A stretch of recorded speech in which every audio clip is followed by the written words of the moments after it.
What's up, everybody? Grumpy Geek back on the mic, here to talk about some Flash with you guys today, since of course we know the series premiered yesterday, October 4th, 2016, and hit us with the one and done, which I'm not mad at all. Glad we could get that out of the way and move on.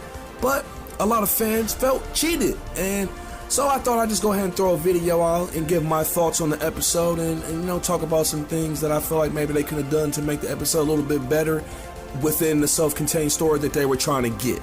So let's go ahead and jump right in. I think a lot of hardcore fans felt cheated by the Flashpoint episode because they just didn't get the thrill that the Flashpoint comics brought them. And you know, one of the thrills of the Flashpoint arc is that there's a strong central storyline involving temporal catastrophe and all that, and there's a sense that something huge was going on in the entire universe, and it just didn't feel like that on The Flash. And it's kind of not, it's hard to overstate how much this episode felt just like Barry went back in time to fix something real quick because he realized he fucked up like he's done numerous times, or he went to Earth 2 to do something. You know, it just seemed like another run-of-the-mill episode to a lot of fans, including myself. It was a well-executed episode, but it wasn't what a lot of fans expected. You know what I mean? Ultimately, other than Team Flash themselves, it didn't feel like that there was a whole lot of difference between the real world and the world of the Flashpoint. The only thing that made this a Flashpoint, basically, was that Reverse Flash name-dropped it. You know what I'm saying? So it just seemed like another typical episode, and it seemed less special than any of us had hoped. And I think one of the things they could have done to make that better was try to make it more interconnective to the other series, or at least like featured some tidbits about Oliver or something like that. Give it a sense that the rest of the universe was involved in this instead of just having to be self-contained like that. So just something to think about. It was kind of weird to me along those lines that they didn't have any cameos. I feel like that would have been a great way to also show that they would have been able to have the Flashpoint had more of an effect on the CW than it actually did, if that makes sense. You got the whole DC universe at your disposal. It just seems weird that given the nature of the Flashpoint storyline and the high expectations that it brings, that nobody would appear in this episode. No Captain Cold, no John Diggle, whose story will be reportedly altered by the timeline after Flashpoint, as well as Laurel, who's supposed to be coming back from the dead because of the Flashpoint.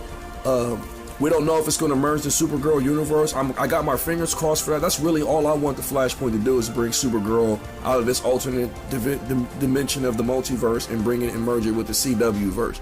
Like, that's all I really want.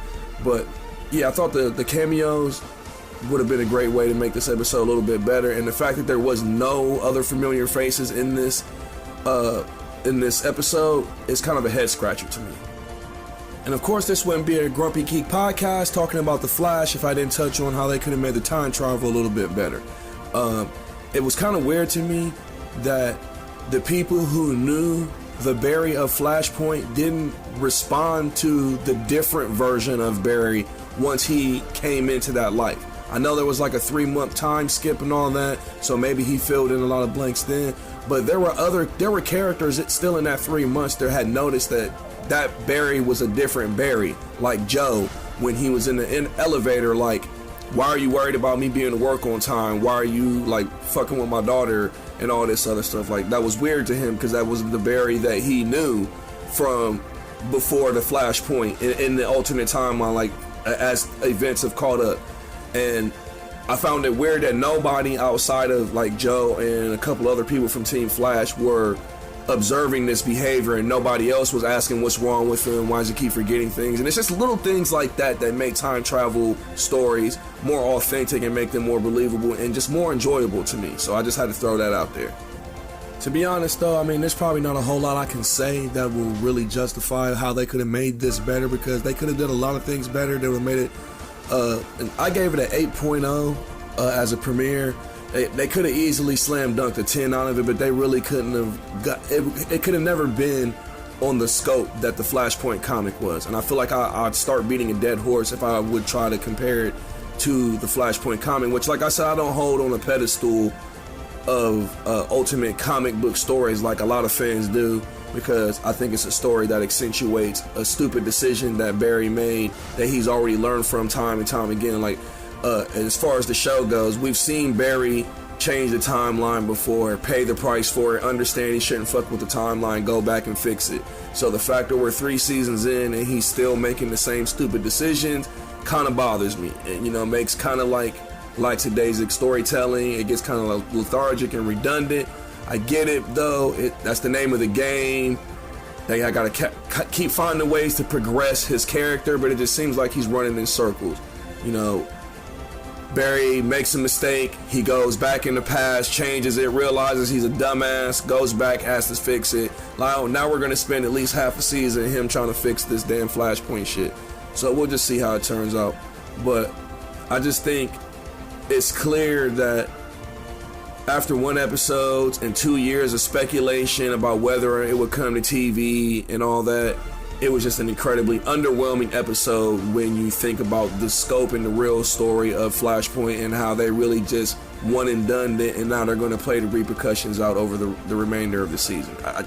I can understand why fans feel cheated. I'm glad it's over in 1 episode because I didn't want to see them just keep going through trying, especially if it's not going to affect the other shows directly, like with a crossover or something. If they were going to cross over, I'd be all for it. I'd be 100% down with the Flashpoint.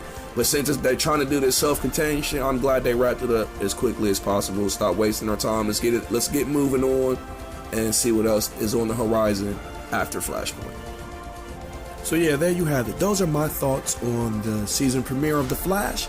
What do you guys think? You guys have any ideas about how the show is going to go forward from here? Why don't you leave a comment down below? Let me know what you think. Also, don't forget to like, share, subscribe, all that good stuff. Hit me up on Twitter, grumpygeek_31, and I'll holler at you guys next time. Take it easy. Peace. One love.